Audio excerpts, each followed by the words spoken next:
what's going on? Hey everybody, it's Michael here with GoodyReader.com. We're here at the Kobo unveiling event for the Kobo Arc, and we're gonna get a little bit of a product demo and show you some of the core features right now. So why don't you tell us a little bit about the Arc? Okay. Well, the Kobo Arc is our next Android-powered tablet. It's a 7-inch tablet running Android 4.0 Ice Cream Sandwich. It is a fully Google-certified device, which means it has access to Google Play, all of the Google services, all 600,000 apps that are available in the Google App Store. And what that means is that at its core, it is an Android tablet like any other that allows you to run all of the apps that you know and love, all of the apps that you want without any walled garden or any restrictions around what you can run. Right. Okay, so why don't you turn it on and show us, the main user interface, what customers can expect out of this device. Sure. So what we wanted to do was take Android and make it better.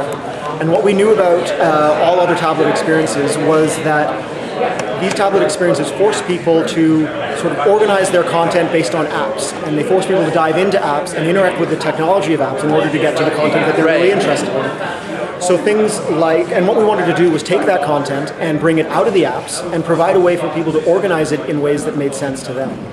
So what we did was create this experience called Tapestries. And a tapestry, this is the home tapestry here. And as you can see, it's a very visual experience where you can collect all of the content that is of value and of interest to you and organize them in ways that make sense to you. So out of the box, we have these default organization tapestries focused on reading or entertainment or social. So I see like Netflix, Gmail, Twitter, Pinterest, and your email and stuff like that. So you're identifying the apps, but if we look at, say, the reading experience, what you can see is a lot of the content has been pulled up and out of the apps. So I can see my books right here without going into Kobo. I can see my magazines and my newspapers. I've got articles that I have pinned from the web.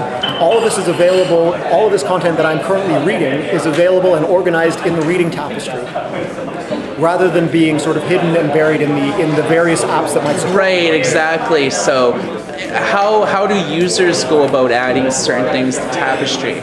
Well, so what I can show you is this.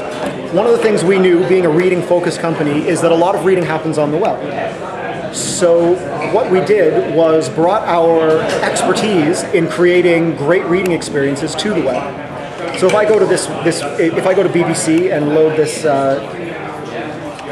article, what you can see is this is not a great reading experience. This is the default mobile reading experience. Yeah, exactly.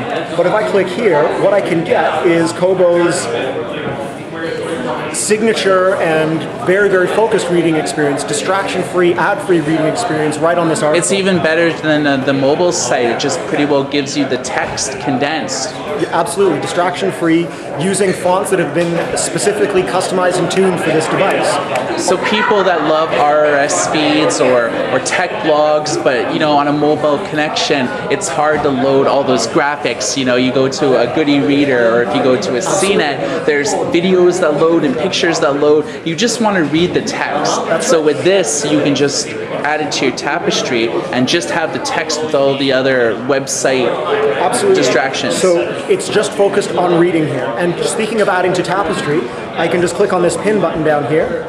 I can choose to pin it to my, say, reading Tapestry. And then when I go back out to my reading Tapestry, you'll see that article has been added somewhere down the end here. So now all of these different articles that I'm reading are visually available and collected and organized on the reading tapestry, separate from all of my other browsing activities, separate from my videos and my music. So Tapestries is really this way of getting you closer to your content, particularly your reading content, bringing this reading experience to our custom bespoke reading experience to the web. And helping you arrange your content and get much, much closer to it. So one thing that I'm looking at is the bottom scroll bar there with Discover, and there's some footy pictures and stuff. Yep. Can you talk about what all that is and what it means to users? Absolutely. So Tapestry was a way, is our sort of stake at redefining how you consume your content on a tablet. But Discovery is our way of redefining how you find new content. So if you look at the my reading tapestry, I'm reading the Steve Jobs book. I've got some articles down here about soccer and about cars. So Discover down here is bringing me all new kinds of content about soccer. And if I keep scrolling down, I'll find there's an HP icon here because Steve Jobs talks about HP in the book. It's finding me Steve Jobs Wikipedia page and some images about Steve Jobs. So what Discover is doing is, instead of you going out and trying to figure out what it is you want to find on the web, Discover's doing that for you and bringing it to you. So that based on the interests that you have in the things you're reading or the things that you're pinning to your tapestry, Discover's going out and finding other great content from sources like YouTube, from Wikipedia, from IMDb or Rotten Tomatoes if you're watching movies.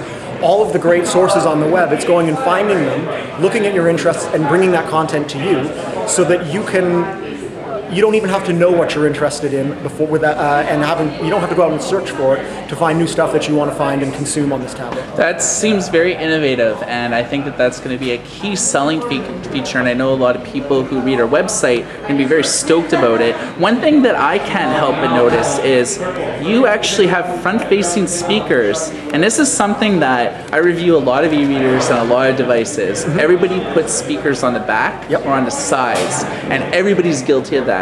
So I think we wanted to make sure that every element of this product was focused on the user. From the tapestry experience, which is about personalization and user focus, to the hardware, which is supposed to be beautiful and focused on you. So not only do we have front-facing speakers, but we have stereo front-facing speakers that integrate SRS technology. So hands down, this is the best tablet for listening to music. So can you show us what music sounds like with the speakers by themselves? And then I know that you actually have some enhancements that will actually make the speaker sound a little bit more vibrant using SIS technology. So absolutely. So if I go into 7 Digital, which is our music partner, I can start playing this song. And bearing in mind that this is a fairly loud and open room, this is the sound without the SRS technology enabled. I'll bring it a bit closer. Now if I go... You can't really hear it that well, I mean, I must admit. Absolutely. If I go and turn our technology back on, you see a vast difference in the quality of the sound. Now I can hear that very well. But if I turn it back off again, you can really see the value that this technology integration brings to your listening experience on this. You know, I dig the fact that you actually have expanded technology, because it seems as though that there's a lot of tablets on the market that just rely on the stock Android music player, and that's it. Absolutely. You know, and how it sounded without this technology. It's washed out, you can't hear anything. You need earphones to be able to hear anything. With this, I could hear it 5 feet away from you. In a smaller environment, even without earphones and without the SRX technology, this tablet sounds good. Front-facing stereo speakers make a big difference. Yeah. But with the SRS technology, this tablet is fantastic for listening to. Okay, we have a few minutes left. What else can you tell us about the Arc and how Kobo has really put their stamp on it? Well, so outside of the software experience, the way we really tried to personalize, or the way we tried to put our stamp on it, was through the hardware and through the way the device looks. Okay, so you notice at the front there, I see a webcam. What can you tell us about that? So the web camera is an HD front-facing webcam. It's 1.3 megapixels. We also have a front-facing microphone, noise-canceling microphone. So what that really does is make sure that when you're using your social apps, you're coming through not only visually loud and clear to whomever you're talking with, but also you sound loud and clear.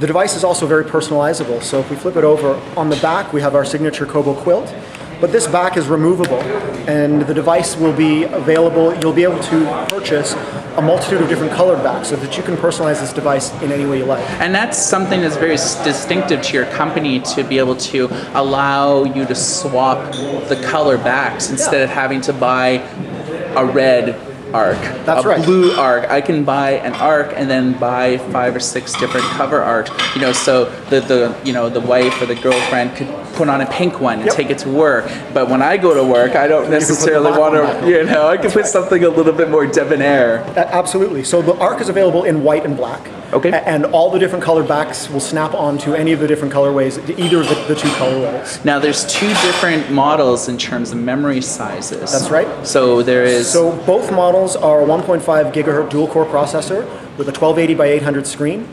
The 8 gigabyte model is the entry level model, which is $199, and the 16 gigabyte model is $249. And it's going to be available when? It'll be available in mid-November at all of the retailers that you'd expect to find Kobo.